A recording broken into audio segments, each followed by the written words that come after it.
Perfect. All right, guys. We have Coach Brady here to answer questions you guys have for him. Let's go to Josh Graham for the first one.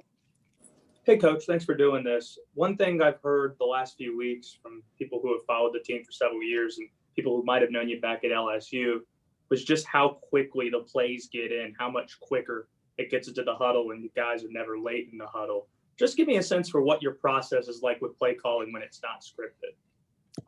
Look, I think when you call a play, you have an idea of, the execution, ideal world with how it's going to work. And, you call a play on first and 10, you have an idea, hey, best case scenario, we get to 2nd and 3. This is my thought process. Hey, it's a second down call. Obviously want to get the first down, but might be thinking 3rd and 6. So you kind of have an idea. So, I call a play, I'm already trying to think about what can potentially be next. And you get the play in time. It just gives your quarterback enough time to be able to see what's out there in the defenses and stuff like that. So that's kind of our thought process. Let's go to David Newton and then Jason Huber. Hey, Joe, good to see you today. How do you judge football intelligence, and how do you judge Teddy Bridgewater in terms of that? I think it's a great question. I think it goes twofold. Sometimes you can teach somebody something and put them on the board, and they can go through it and like it's nothing and know it all. But I think to me, a huge thing when it comes to football intelligence is just how they process things when in the gray. It's easy to just know exactly where to go with the football versus this coverage, where to make this check. But when you close your eyes and you open it and you get so many different things and they know exactly where to go with it. I think that's how you judge football intelligence. So it's tough. I think it's something in the draft process that guys spend a lot of time on, and guys are right and wrong. It's hard to really go through it because to me, it's not necessarily about how smart they are. It's about how much they can process. And I think Teddy does an elite job at that. Is there one play that you would pinpoint that was just kind of be an example of just how that works with him or how that displays that? Yeah, I think every 3rd down call, just if you just see him when he's up there, you see full confidence in terms of him, understanding, hey, when he might be hot, understanding where the protection might be coming with and where his answers are. And, so you out there sometimes, from a different perspective, you might think like, hey, we didn't protect it right, where he in his mind knew exactly why he did what he did. And, he threw the ball where he threw it for that reason. So, absolutely.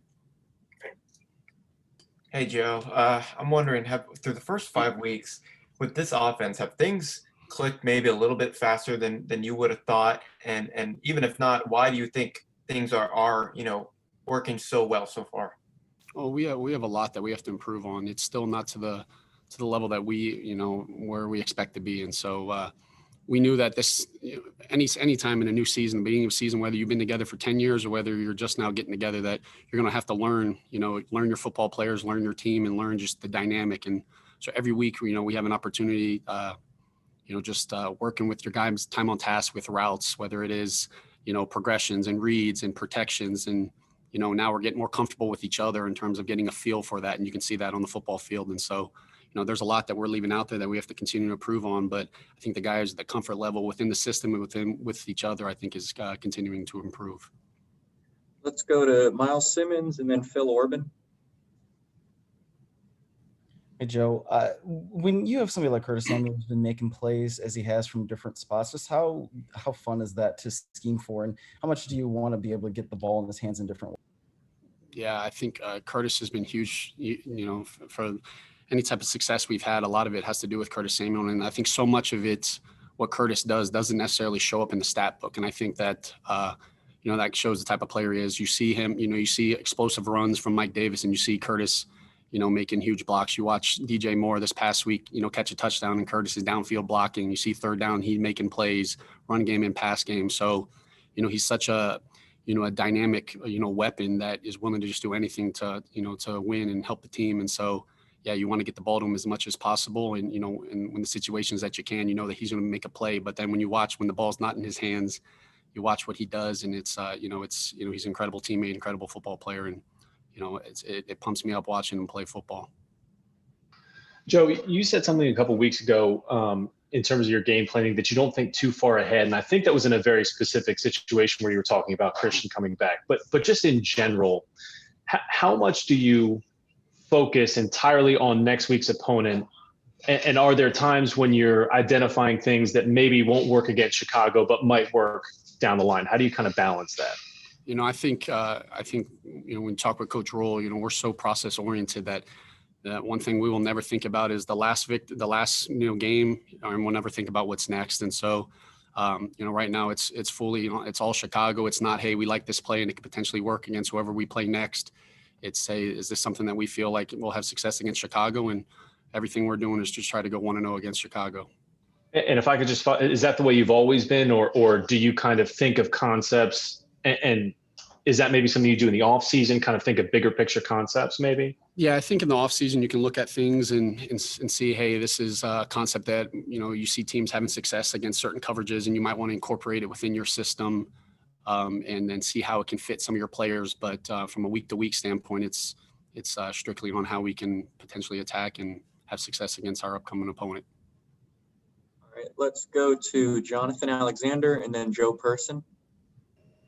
Hey, Joe. Hope all is well. You may have already answered this a little bit, but I'm wondering, I have 2 questions actually. Have you gotten to the point where you look at how you may utilize Mike and Christian when Christian does come back? I know that could be 2-3 weeks out or whatever, but I'm wondering, have you at all looked at that yet?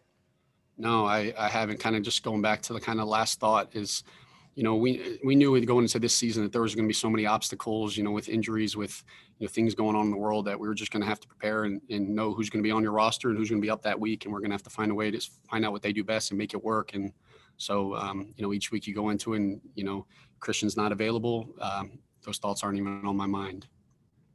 Yeah, I figured that was probably it. And also, it'll be a great thing to happen whenever that case does when it does occur. But yeah, currently not yet.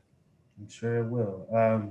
The other thing I had was, when you were evaluating film, watching him in camp, did you foresee him, if there was an opportunity that came about, did you foresee him having the success he's having, or did this even surprise you a little bit?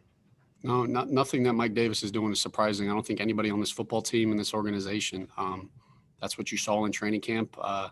That's the mindset that you saw, the way that, the way he's running this football, and everybody sees a guy that's plays like he's mad, plays like he's angry. Well, that's what we saw in training camp. And, that was the approach he took in the off season and through virtual off season. And so nothing that Mike Davis does surprises anybody on this football team. And it was the expectation of him. And, he's continuing to improve, and he knows he has ways to improve, and every week he's finding ways to get better.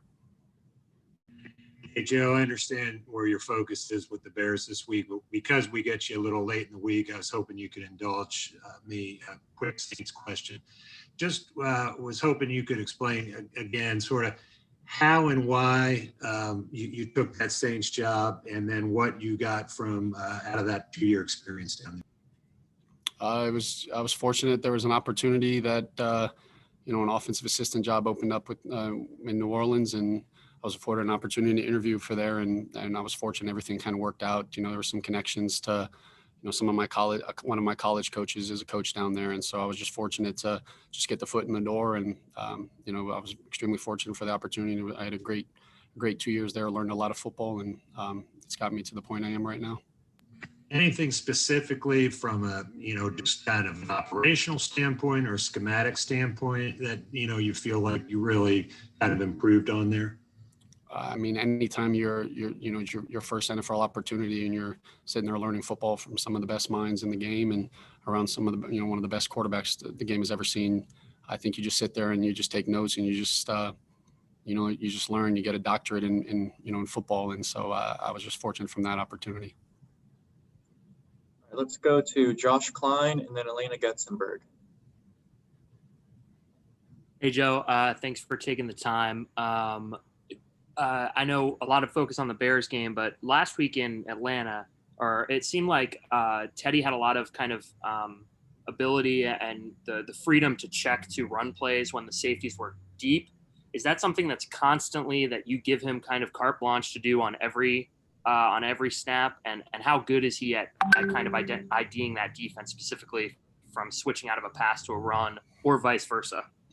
Yeah, we have, I believe in a quarterback having full ownership. And I think a lot of that comes with, the reps and the preparation and the confidence through camp and showing that the ability to do it. And, that's the type of quarterback Teddy Bridgewater is. He knows, he can see, he can identify the looks, and let's try to get us into the best play. And so whether it's a run to a run, a pass to a pass, a run to a pass, he has the ability to do that on any snap. And, I believe in ownership from that role and the accountability. And I think a quarterback that, looks forward to that and having that approach and knows that, hey, I'm not sitting there and, hey, it's a bad play, because there's going to be a good amount of them. And he's not sitting there like, oh, I got to just hand this ball off into a bad box. And it's like, hey, we have answers, and let's get to a different play. And I think Teddy does an incredible job at that.